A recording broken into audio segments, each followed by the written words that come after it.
본문의 생명의 말씀 출애굽기 15장 22절에서 27절 말씀입니다. 모세가 홍해에서 이스라엘을 인도하매 그들이 나와서 수르 광야로 들어가서 거기서 사흘 길을 걸었으나 물을 얻지 못하고 마라에 이르렀더니 그곳 물이 있어서 마시지 못하겠으므로 그 이름을 마라라 하였더라. 백성이 모세에게 원망하여 이르되 우리가 무엇을 마실까 하매 모세가 여호와께 부르짖었더니 여호와께서 그에게 한 나무를 가르치시니 그가 물에 던지니 물이 달게 되었더라. 거기서 여호와께서 그들을 위하여 법도와 율례를 정하시고 그들을 시험하실세 이르시되 너희가 너희 하나님 나 여호와의 말을 들어 순종하고 내가 보기에 의를 행하며 내 계명에 귀를 기울이며 내 모든 규례를 지키면 내가 애굽 사람에게 내린 모든 질병 중 하나도 너희에게 내리지 아니하리니 나는 너희를 치료하는 여호와임이라. 그들이 엘림에 이르니 거기에 물샘 12과 종려나무 70그루가 있는지라. 거기서 그들이 그물 곁에 장막을 치니라. 아멘. 오늘 본문을 보면 이스라엘 백성은 하나님의 큰 권능으로 애굽에서 해방되어 나오게 되었습니다. 그리고 얼마 안가 홍해를 만났을 때 더 큰 은혜 가운데 무사히 홍해를 건너게 되었을 때 그때 하나님의 선택을 받은 이스라엘 백성은 구원을 받게 되었고, 이와 반대로 애굽 군대는 바다 가운데 수몰되었습니다. 이렇게 이스라엘 백성들은 자신들을 애굽에서 해방하시고 또한 홍해에서 건져내신 그 하나님께 모세를 선두로 하여 미리암 200만 명의 수많은 이스라엘 백성들 하나님께 큰 영광과 찬송을 드리면서 그렇게 광야길을 걷게 되었습니다. 그런데 이게 웬일입니까? 그 큰 감격이 그리 오래 가지 못했습니다. 그들이 홍해를 지나 수르 광야로 3일 길을 걸어갔을 뿐인데 마실 물이 없어서 원망과 불평이 쏟아져 나오기 시작한 것입니다. 사랑하는 성도님, 우리 인생 가운데 오늘 본문을 보면 우리에게 언제든지 위기가 예고 없이 찾아올 수 있습니다. 오늘 본문 22절과 23절 다 함께 읽겠습니다. 모세가 홍해에서 이스라엘을 인도하며 그들이 나와서 수르 광야로 들어가서 거기서 사흘 길을 걸었으나 물을 얻지 못하고 마라에 이르렀더니 그곳 물이 있어서 마시지 못하겠으므로 그 이름을 마라라 하였더라. 이 수르라는 지명은 바위라는 뜻을 지니고 있습니다. 바위와 사막으로 된 곳으로서 물을 구하기 어려운 지역이라는 의미입니다. 이스라엘 백성들이 애굽에서 나올 때 그들이 물포대에 가지고 나왔던 그 물이 거의 다 떨어져 가고 그들은 이제 광야 가운데서 물을 구해야만 되는 형편입니다. 하루 길을 걸어가고 이틀 길을 걸어가고 3일 길을 걸어가도 그들은 물을 얻지 못했습니다. 건강한 성인 남자도 3일 동안 물을 마시지 않으면 그 건강에 이상이 생길 수가 있는데 지금 이스라엘 백성은 어떻게 구성되어 있습니까? 성인 남자만 60만 명이고 남녀노소까지 합할 때 200만 명입니다. 그 200만 명의 큰 무리가 백성이 이동을 할 때는 그 무리 가운데서는 나이가 많은 노인도 있을 것이고 아주 어린 어린이들도 아이들도 있을 것이고 또한 몸이 불편하고 질병으로 고생하는 많은 형제 자매 가족들이 있을 것입니다. 그 건강이 평상시 약했던 그들에게 3일 동안 물을 제대로 마시지 못한다는 것은 생명에 아주 위협적인 도전이었을 것입니다. 그렇게 되자 이스라엘 진영 이곳 저기서 우리가 이게 죽겠다, 우리가 이제 죽을 수밖에 없다라는 원망과 불평이 터져 나오게 된 것입니다. 그런데 그들이 3일 길 만에 마라에 이르렀을 때 한 웅덩이 물을 발견했을 때 그들의 마음은 얼마나 기뻤을까요? 하지만 그 기쁨은 얼마 가지 못했습니다. 달려가서 그 물을 마셔보니 그 물은 쓴물이어서 그들이 결단코 마실 수 없었던 물이었습니다. 기쁨이 순식간에 슬픔으로, 한 가닥 희망이 순식간에 절망으로 바뀌어지는 그 순간 그들은 더 크게 참아왔던 절제해왔던 감정을 쏟아내기 시작했습니다. 그렇습니다. 우리 신앙도 이럴 수가 있습니다. 우리가 교회를 다닌다고 해서 우리 생활에 어려움이 찾아오지 않는다는 것은 아닙니다. 우리가 새해를 시작하고 벅찬 감격으로 기도하며 예배로 나아간다고 해도 올 한 해를 우리가 정직하게 바라올 때, 올 한 해 가운데서도 우리에게 여러 어려움이 찾아올 수 있을 것입니다. 때로는 쉬운 길도 있겠지만 어려운 언덕도 있고, 때로는 웃는 길도 있겠지만 때로는 눈물의 길도 있을 것입니다. 이때 누구나 이런 위기를 만날 수 있는 이때 우리가 이 위기를 극복하려면 우리는 하나님을 꼭 붙들어야 되는 줄 믿습니다. 하나님을 붙드는 인생, 하나님만을 의지하는 인생, 우리 앞길에 어떤 고난과 역경이 있다 할지라도 하나님 아버지만을 신뢰하며 주님만을 바라보는 인생 가운데 우리 앞길에 어떤 문제가 있을지라도 그 길을 주님께서 성령의 은혜 가운데 넉넉하게 걷게 하여 주실 줄 믿습니다. 둘째, 우리 앞에 이런 위기가 찾아올 때 우리는 어떻게 해야 할까요? 바로 우리는 원망과 불평이 아니라 본문에 나타난 이스라엘 백성들처럼 원망하고 불평하는 것이 아니라 바로 모세처럼 하나님께 부르짖는, 모세처럼 하나님께 부르짖어 기도하는 저와 우리 성도님 되시길 바랍니다. 25절을 함께 읽겠습니다. 모세가 여호와께 부르짖었더니 여호와께서 그에게 한 나무를 가르치시니 그가 물에 던지니 물이 달게 되었더라. 거기서 여호와께서 그들을 위하여 법도와 율례를 정하시고 그들을 시험하실세. 이 인생의 위기를 만날 때 이 위기를 대처하는 두 가지 부류의 사람이 오늘 본문에 나타나 있습니다. 첫 번째는 이스라엘 백성입니다. 그들은 위기가 찾아왔을 때 그 위기만을 바라보고 그 위기 앞에 놓인 자신들의 처지만을 바라보며 모세를 향해 원망하고 모세를 향해 불평으로 부르짖습니다. 그래서 모세를 향해 원망하고 모세를 향해 불평으로 부르짖는다는 것은 모세가 애굽에서 이스라엘 백성을 구원한 것이 아니라 하나님께서 모세를 통하여 구원을 하셨기에 이것은 사실 하나님을 향해 원망을 하는 것이고 하나님을 향해 불평을 하는 것입니다. 사랑하는 성도님, 우리 인생에 어떤 일이 생기더라도 우리 생사화복을 주관해 가시고 우리 인생의 주인이 되시고 우리의 선한 목자가 되시며 우리의 참 왕이 되시는 하나님께 감사를 드리시고 찬양을 드리시고 우리 입술에 성령의 은혜로 우리가 입술을 절제해서 원망과 불평을 찬양과 기도로 승화시키는 우리 모든 성도님 되시길 예수님의 이름으로 축복합니다. 입술을 지킬 수 있는 자가 지혜로운 자입니다. 입술을 지킬 수 있는 자가 참 승리자입니다. 우리에게 이 입술을 지킬 수 있는 은혜, 입술의 고백을 지킬 수 있는 그 지혜가 우리에게 가장 필요합니다. 이때 모세는 어떻습니까? 모세도 물을 마시지 못해서 힘들었을 것이고 또한 이스라엘 백성들은 자신들이 물을 마시지 못하는 것 때문에 한마디씩 하는 거지만 지금 모세는 200만 명의 사람들이 한마디씩 하는 것을 200만 번, 적어도 60만 번을 들어야 되는 아주 어려운 자리에 있습니다.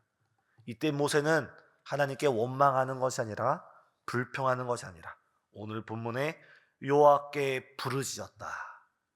여호와께 부르짖었다.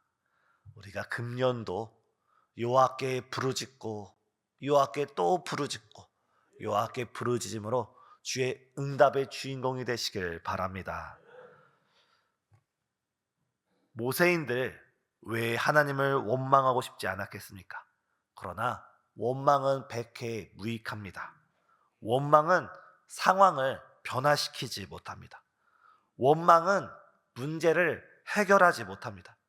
하지만 기도는 상황을 변화시킵니다. 기도는 문제를 해결합니다. 우리가 위기를 만나면 원망할 것이 아니라 기도해야 합니다. 모세가 기도하니까 하나님을 만나게 되고 우리가 방금 읽었던 25절을 모세가 하나님께 기도하며 부르짖었더니 하나님께서 응답하시면서 한 나무를 보여주시면서 이 문제를 해결할 수 있는 방법 또한 지시해 주십니다. 사랑하는 성도님, 지금 위기를 만나셨습니까? 지금 절망 가운데 계십니까? 인생길 가운데 답이 보이지 않으십니까?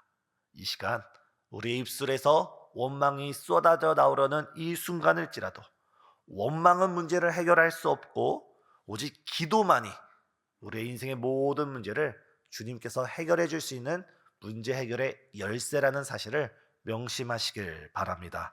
그래서 모세는 하나님께 부르짖기 시작한 것입니다. 기도만이 살 길이고 기도만이 기적을 낳기에 모세는 그렇게 하나님께 부르짖었던 것입니다. 마지막으로 우리는 이 위기를 극복하려면 무엇보다 하나님께 순종하는 복된 금년도가 되시길 예수님의 이름으로 축복합니다. 우리가 25절을 다시 한번 보면 하나님께서 모세에게 한 나무를 가르쳐 주십니다. 그리고 그 나무를 들어서 마라의 쓴물에 던지라는 것입니다. 이때 모세는 그 말씀대로 그 나무를 들게 되었고 그 나뭇가지를 쓴물에 던지게 되었습니다. 우리가 기도를 통해서 응답을 받았다고 해도 하나님의 말씀을 통해서 우리가 진리를 깨달았다고 해도 우리의 깨달음 자체가 우리에게 진리를 가져다 주는 것이 아닙니다. 하나님의 말씀이 우리에게 주어졌을 때 하나님의 진리의 음성이 우리 마음을 깨우쳤을 때 우리는 이 말씀만이 내 길이고 내 진리고 내 생명이다라는 마음으로 이 말씀을 붙들고 우리가 하루하루 순종하면서 우리가 실천하며 나아갈 때 주님께서 그때 우리에게 놀라운 축복을 허락해 주시는 줄 믿습니다.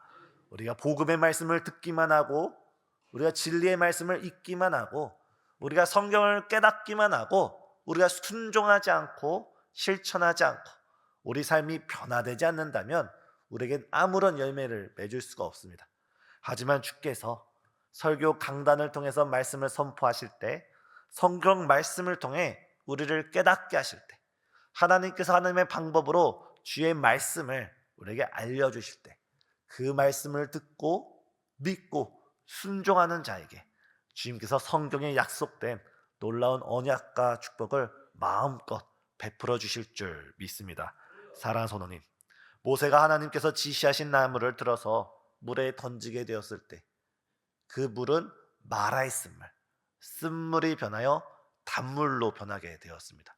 우리 인생 가운데 있는 그 문제, 그것이 우리가 지금 겪고 있는 육신의 문제이든지 우리가 겪고 있는 의식주 생활의 문제이든지 우리 가정 가운데 다른 가정, 다른 이들에게 말 못할 우리 가정, 부부의 문제, 자녀의 문제 혹은 직장과 사업 그 어떤 문제이든지 우리가 이 순종함으로써 주의 말씀에 순종해 나갈 때 주님께서 이 모든 쓴물이 단물로 변화되는 우리의 눈물이 변하여 기쁨이 되고 우리의 상처가 변하여 간증이 되며 우리의 부르짖음이 변하여 주님께 찬양을 드리는 복된 인생으로 우리를 변화시켜 주실 줄 믿습니다. 여기서 이 나무가 무엇을 의미합니까? 우리가 순종을 해야 한다 했을 때 우리의 순종의 기준, 순종의 우리의 가장 큰 모범이 누구십니까? 바로 우리 예수님이십니다. 예수님께서 성육신으로 이 땅에 오셨을 때 하나님 아버지의 뜻대로 나의 원대로 마시고 아버지의 원대로 하옵소서 한 걸음 한 걸음 하나님께 순종하는 삶을 살았을 때 바로 그 예수님의 십자가의 보혈이 우리 인류를 죄에서 구원한 귀한 통로가 되었음을 믿습니다.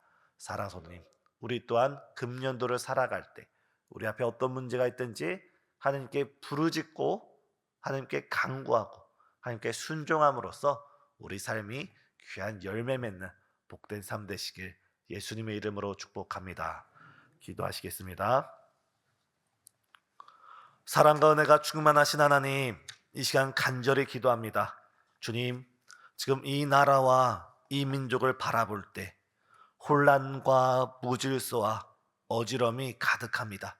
주님, 이 나라 가운데 생명의 빛을 비춰주시고 주의 진리의 말씀이 선포되게 하시사 정말 이 나라가 하나님의 다스림과 통치 가운데 성령의 강력한 이끌림 가운데 속히 회복될 수 있도록 역사하여 주시옵소서. 또한 무한의 불의의 사고로 인해서 수많은 유가족들과 온 국민이 지금 슬퍼하고 있습니다. 애통 가운데 있는 이 나라와 이 민족 주의 크신 긍휼로 품어 주시옵고, 주님 슬픔 가운데 주님의 음성을, 주님의 위로를, 주님의 사랑을 깨닫게 되어지는 귀한 은혜 허락하여 주시옵소서. 특별히 우리 교회 여러 환우들을 위해서 기도합니다. 지금 육신의 질병 속에서, 질고와 연약함 속에서 아버지 병원에 입원해서 수술을 받고 때론 치료를 이어가시는 성도님도 있는 반면에, 때로는 병원 진단을 받기 위해서, 때로는 여러 약물과 여러 치료 과정 가운데 오직 주의 이름을 부르짖고 있는 성도님 있습니다. 주님께서 마라의 쓴물이 단물로 변화되며 나는 치료하는 여호와라 말씀하신 것처럼 정말 금년 우리 교회 성도님들 가운데 부르짖는 모든 영혼들 가운데 우리가 중보기도하는 모든 성도 가운데 그들의 마라의 질병이 정말 깨끗이 치유되어지는 놀라운 역사 허락하여 주시옵소서. 또한 우리가 한 해를 시작하면서 우리가 주 앞에 기도로 나아가오니 우리에게 허락한 그 사명 가운데 오직 주 앞에 충성할 수 있도록 우리에게 능력을 더하여 주시옵고, 모세처럼 200만 명의 백성들을 주 앞에 인도해 나갈 때 주님께서 함께 하시고 주님께서 역사하시고 주님께서 붙들어 주시사 우리 헌신 예배를 준비하며 나아간 우리 장로님들 주께 맡은 그 사명 가운데 주 앞에 큰 영광 드리는 귀한 축복 허락하여 주시옵고, 우리 전도인과 사역자를 비롯하여 이 현장 예배 가운데 또한 영상 예배 가운데 예배드리는 모든 성도님들 주께서 맡기신 그 사명 주 앞에 귀한 영광 드리는 축복자 될 수 있도록 우리를 인도해 주시옵소서. 특별히 주님 이 시간 마음은 있으나 아버지 여러 형평상 현장에서 함께 예배드리지 못하고 병상과 침상과 영상으로 예배드린 이들에게도 동일한 은혜 허락하여 주시옵고, 주님 우리 목사님 오늘 저녁 7시 30분부터 서울 백석대학교에서 복음 전하시고 말씀 전하시고 주의 뜻을 증거하실 때 정말 오순절 마가의 다락방처럼 성령의 충만한 역사 허락하여 주시옵기를, 또한 목사님 제3기 목회 사역에 정말 이전보다 더 큰 영광 주께 영광 드리는 귀한 주여 사명자로 주께서 붙들어 주시옵기를, 또한 이 시간 주 앞에 드리는 귀한 예물이 있습니다. 신년 감사헌금과 또한 감사헌금과 각종 예물로 주 앞에 드리는 귀한 마음의 고백들이 있사오니 주님께 나올 때 빈손으로 나오지 아니하며 주님께 드리기를 기뻐하며 간절한 소망과 기대와 정말 기도 제목 가운데 주 앞에 드리는 이 모든 예물 가운데 주님께서 주목하여 주시고 축복하여 주시고 가득 채워 넘쳐지는 기도의 응답이 속히 이루어지는 복된 날 허락하여 주시옵기를 우리 선한 목자 되시는 예수님의 이름으로 기도드려옵나이다. 아멘.